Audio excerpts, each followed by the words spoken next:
اور جن کی اب ضرورت باقی نہیں رہی تھی ان سے حضور صلی اللہ علیہ وسلم نے صرف نظر فرمایا، اور فرمایا ساری بحث کو سمیٹتے ہوئے فرمایا کہ آخری بات یہ ہے کہ یقیناً تمہارے پاس اللہ کی طرف سے نور اور واضح کتاب آ چکی، اب اس کے بعد کسی نئی نبوت، کسی نئی کتاب کی کوئی توقع نہ رکھیں۔ جو آنا تھا، جس ہستی نے تشریف لانی تھی وہ تشریف لا چکا، ساری انسانیت کے لیے اللہ کا رسول تشریف لے آیا اور فرمایا جاءکم من اللہ نور۔ نور روشنی کے معنوں میں آتا ہے، رہنمائی کے معنوں میں آتا ہے، اور ظلمت، گمراہی اور تاریکی کے معنوں میں آتی ہے۔ یہاں ہمارے حضرات نے ایک نئی بحث چھیڑ دی کہ حضور صلی اللہ علیہ وسلم نور ہیں یا بشر ہیں۔ نوری مخلوق بھی ہے اللہ کی، فرشتے سارے نور سے پیدا کیے گئے اور سارے فرشتے نوری مخلوق ہیں۔ بشر اولاد آدم علیہ السلام کو کہا جاتا ہے، اور تمام انبیاء علیہ الصلوۃ والسلام، تمام صلحاء، اللہ کے تمام مقرب بندے اولاد آدم میں سے ہیں اور سارے بشریت میں مشترک ہیں، لیکن ہر فرد کی بشریت اپنی ہے۔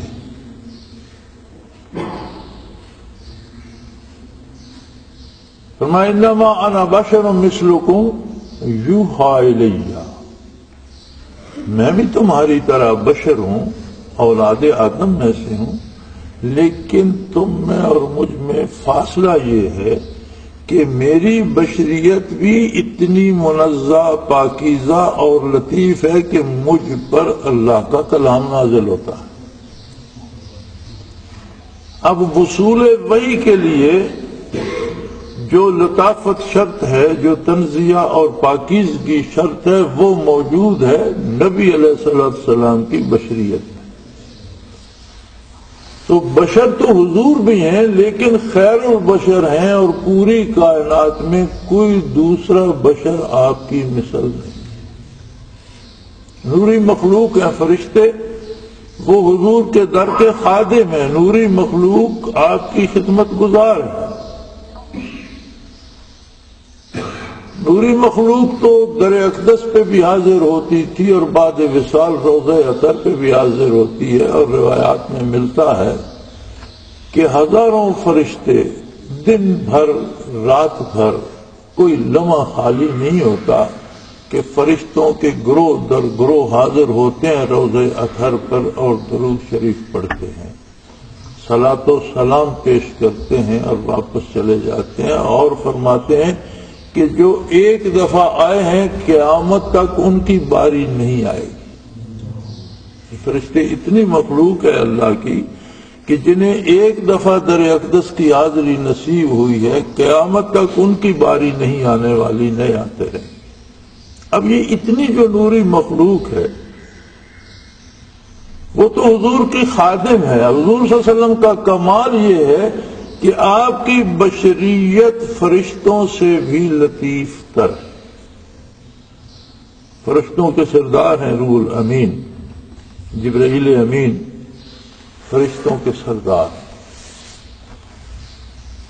اور ان کا مقام بہت اعلیٰ ہے۔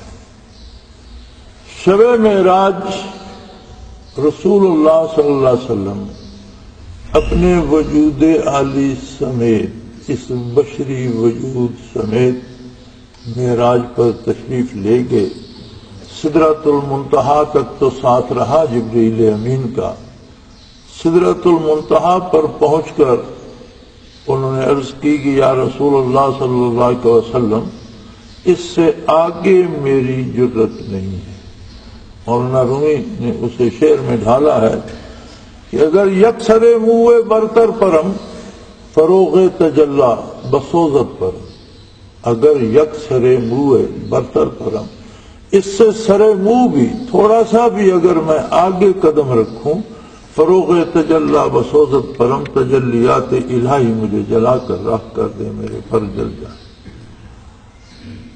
اس سے آگے آپ تشریف لے جائیے، اور یہ آپ کی سواری ہے جسے رف رف کہا گیا۔ وہ کیسی سواری تھی، وہ کیا تھا، وہ اللہ جانے، اللہ کا رسول صلی اللہ علیہ وسلم جانے، معراج پر بلانے والا جانے یا تشریف لے جانے والا جانے۔ میں اور آپ اس کی تشریح نہیں کر سکتے۔ جو حضور صلی اللہ علیہ وسلم نے اس کا نام بتایا وہ رف رف تھا۔ وہ رف رف کیا تھا یہ اللہ کو معلوم ہے، یا حضور اکرم صلی اللہ علیہ وسلم۔ تو حضور وہاں سے آگے جہاں تک رب نے چاہا تشریف لے گئے۔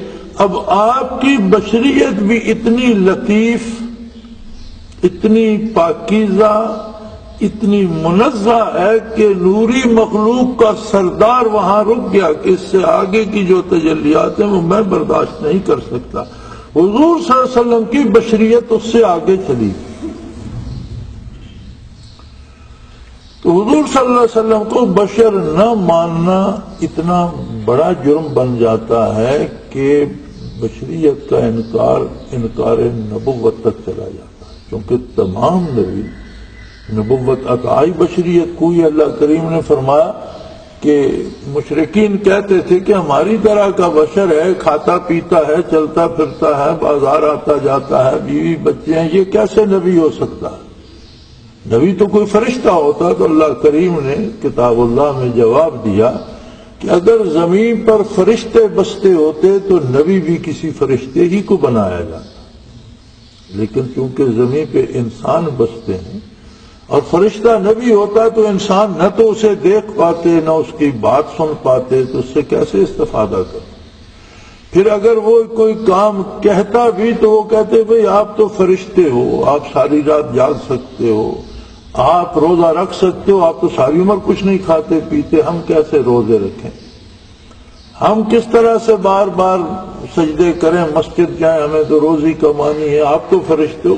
بے شمار ایسی باتیں تھیں کہ اور ہم جنس استفادہ کرتا ہے، دوسری جنس سے استفادہ نہیں کر سکتے۔ فرشتے سے انسان کیسے استفادہ کرتے؟